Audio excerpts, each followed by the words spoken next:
Hello, welcome to my channel sir S S Bishnoi. आज हम लेके आए हैं विलियम शेक्सपियर का वर्क जिसका नाम है all the world is a stage. All the world is a stage, जैसा कि आपको पता है, ये विलियम शेक्सपियर का एक ड्रामा था जिसका नाम था एज यू लाइक इट, वहाँ से लिया गया है।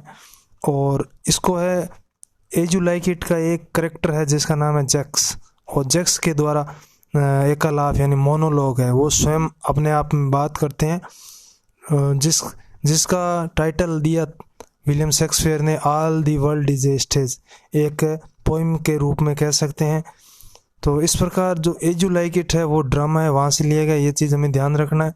और एज यू लाइक इट जो विलियम शेक्सपियर ने ड्रामा लिखा ये था 1599 एंड 1600 यानी 1599 और 1600 के बीच में इन्होंने लिखा, और पब्लिश जो हुआ वो 1623 में हुआ। तो इस ड्रामा के अंतर्गत ये एक भाग आता है जिसमें उसका करेक्टर जैक बोलता है। तो यहाँ पर all the world is a stage इसका हमारा टाइटल है। और जैसा कि इसमें पता चल रहा है कि all the world is a stage, इससे पता चलता है कि इसमें हमारी स्टेज के बारे में बताया है कि ये पूरा संसार एक स्टेज है, एक मंच है, रंगमंच है, जहाँ पर हम अलग अलग किरदार निभाते हैं। तो किन किरदारों की बात होती है, let's start.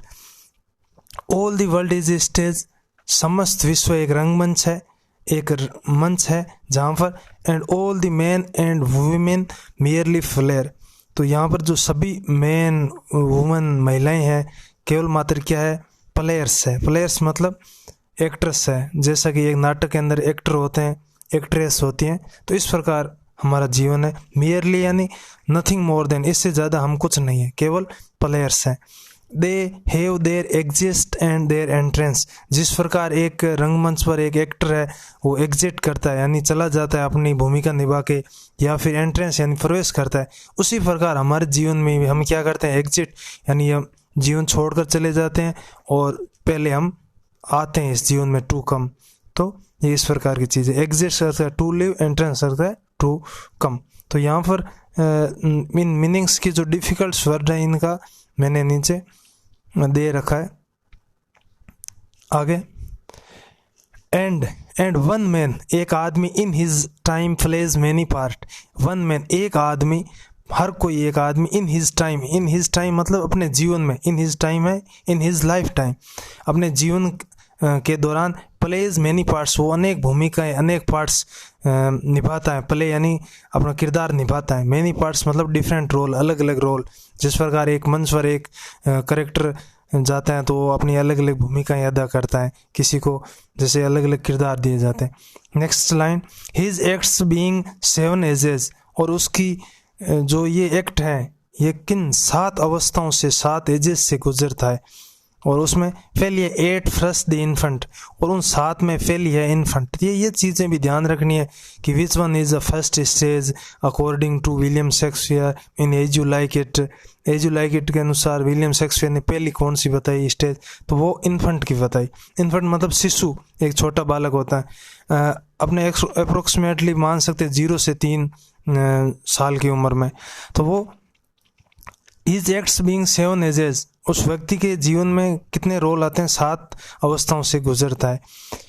Mewling and fucking in the nurse arms, तो इन्फेंट की जो पहली अवस्था है उसमें वो क्या करता है, म्यूलिंग यानी सॉफ्ट क्राई, मंद मंद रोता है धीरे धीरे। फ्यूकिंग यानी वोमिटिंग, उल्टियाँ करता है, छोटे बच्चे होते हैं। इन दी नर्स आर्म्स यानी कि ये नर्स होती हैं, उसकी जो सेविका, मदर, मोम कह सकते हैं, या फिर उसकी जो शिक्षा होता है, जो संरक्षण देती है उसकी बाहों में, यानी दाई माँ के रूप में आप कह सकते हो। ये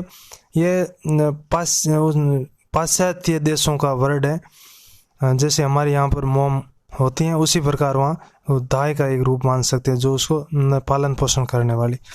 and then the whining school boy, और अगली नेक्स्ट सेकंड स्टेज उसकी क्या आ जाती है, स्कूल बॉय की। पहली इन्फेंट, ध्यान रहे, पहली स्टेज इन्फेंट की, दूसरी स्टेज स्कूल बॉय के तौर पर उन्होंने वर्णन किया।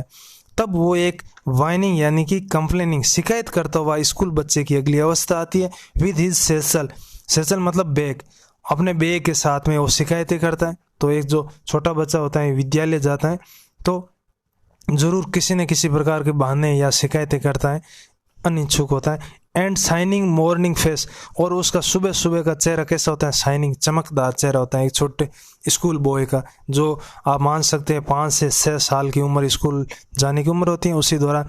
क्रीपिंग लाइक स्नेल, और स्नेल यानी घोंगा, घोंगे की तरह क्रीपिंग यानी कि रेंग कर जाता है एकदम धीरे धीरे, उसकी इच्छा नहीं होती कई बार जाने की, तो एकदम मद गति से। वाइनिंग स्कूल बॉय यानी कि शिकायत करता हुआ जाता है। तो सेकंड स्टेज हमें यहाँ ध्यान रखनी एक स्कूल बॉय की है।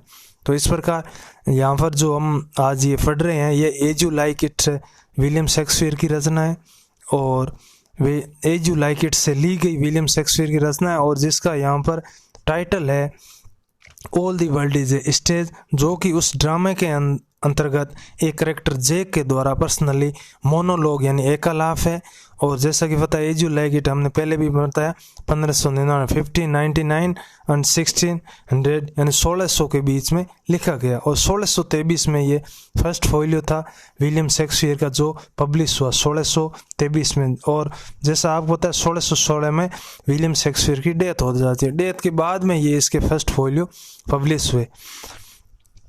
यहाँ पर साइनिंग का अर्थ ब्राइट था, और क्रीपिंग का अर्थ था मूविंग स्लोली, धीरे धीरे जाना। आगे क्या करता है वो school boy, unwillingly to school, और बिना इच्छा के रेंग कर एक घोंगे की तरह धीरे धीरे स्कूल जाता है। एंड देन लवर, और नेक्स्ट स्टेज आ जाती है तीसरी लवर की, पहले इन्फेंट, दूसरा school boy, third stage is the lover. Sighing like furnace, और भट्टी की तरह आहें भरता है, एक लवर के रूप में वो आहे भरता है।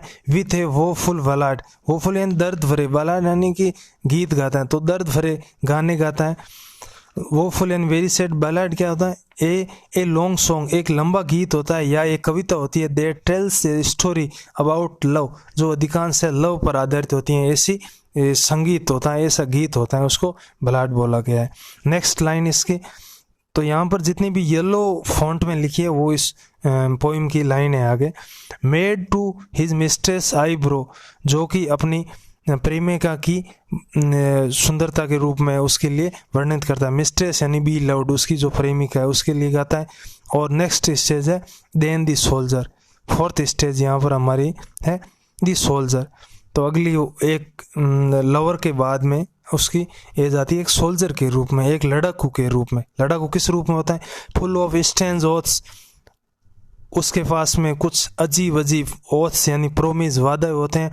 एंड बियर्डेड लाइक पार्ड, और उसकी जो बियर्ड होती हैं, दाढ़ी होती हैं, किसकी तरह, पार्ड की तरह होते हैं। पार्ड यहाँ पर लेपर्ड से लिया गया है, लेपर्ड का ये एक रूप है, लेपर्ड तेंदुआ, तो तेंदुआ उसकी तरह उसकी दाढ़ी बढ़ी हुई होती हैं। यहाँ पर सोल्जर, जो सोल्जर स्टेज है उसका वर्णन किया है।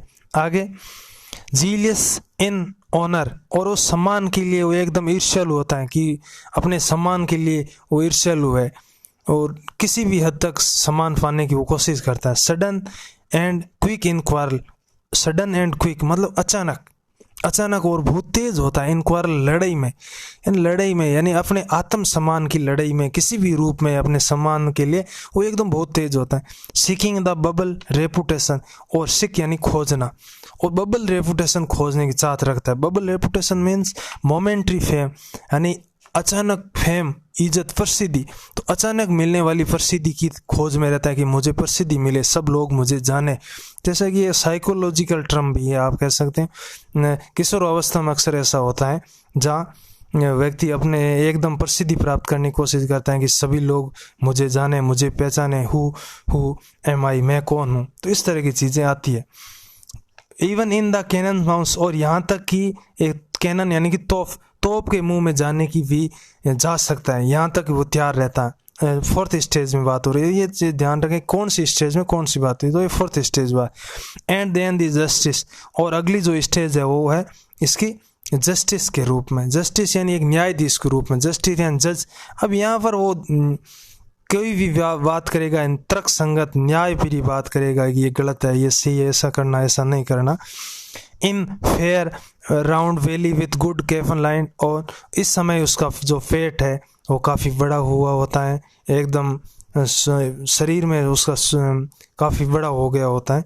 तो यहाँ बेली स्टोमक पेट का हुआ है, गुड कैपन मतलब ए मेल चिकन, यानी कि जो पेट पर है काफ़ी उसका चिकन आप कह सकते हो वो ज़्यादा चर्बी आ गई है, यानी एकदम चर्बी ज़्यादा चर्बी है ना, मतलब एकदम स्वस्थ से भी कुछ ऊपर मान सकते हैं वैसा। आगे तो जस्टिस की एज में है इस स्टेज पे, तो क्या होता है विथ आईज सीवर, अब उसकी आंखें गंभीर है, मजाक या नहीं है, मतलब माम उसकी आंखें गंभीर होना मतलब अपने विचारों में भी वो गंभीर है।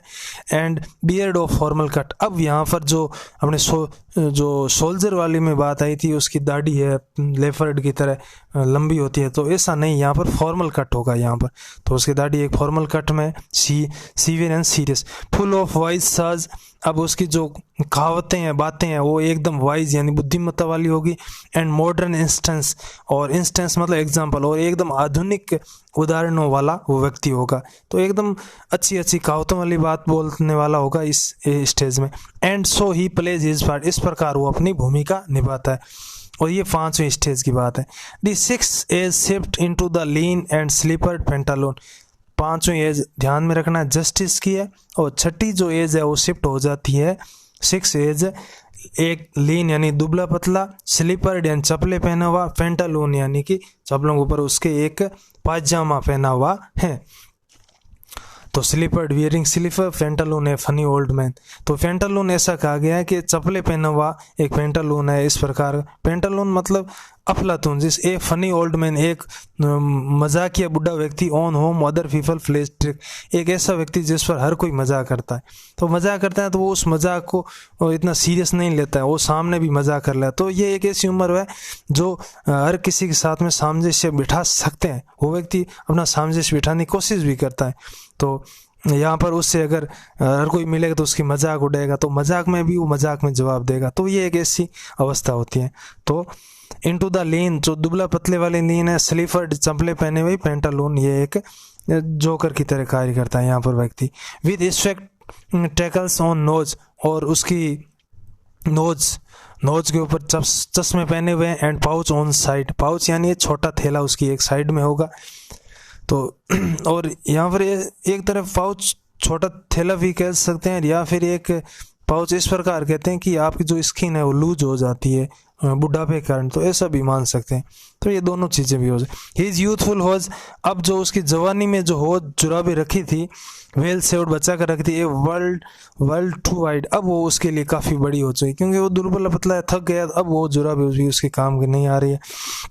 फॉर हिज श्रंक सैंक, अब उसकी जो टांगे हैं नी से लेकर, कहाँ से, legs from knee to ankle, तो घुटने से लेकर टखने तक जो उसकी टांगे हैं वो सिकुड़ चुकी है, पतली हो चुकी है। And his big manly voice, अब उसकी जो बड़ी आवाज़ है वॉइस है वो क्या होगी, turning into toward childish treble pipes, अब जो उसकी बड़ी भारी आवाज़ थी वो एक बच्चे की आवाज़ की तरह हो गई है।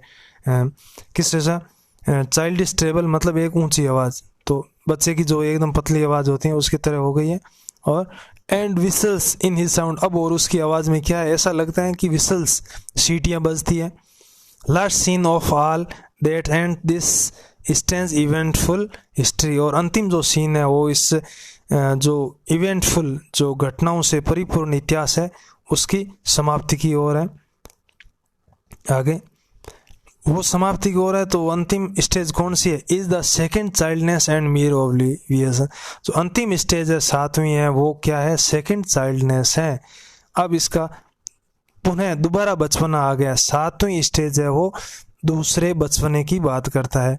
दूसरा बचपना मतलब जो एक छोटा बालक होता है उसके सब चीज़ों में कमी होती है, उसे अब ये चीज़ों का ध्यान नहीं होता, मैं कहाँ हूँ, क्यों हूँ और किसके साथ में हूँ, इन चीज़ों में अब उसमें सब चीज़ों की कमी होती है। क्या कहा है, तो 7वीं स्टेज है सेकेंड चाइल्डनेस, तो यहाँ पर मीर ओब्लिवियन मतलब फॉरगेटिंग एवरीथिंग, सब कुछ भूल जाता है। एक बच्चे को एक चीज़ देते हो, दूसरे मिनट बाद उसको आप चीज़ को छुपा देते हो तो बच्चा भूल जाता है।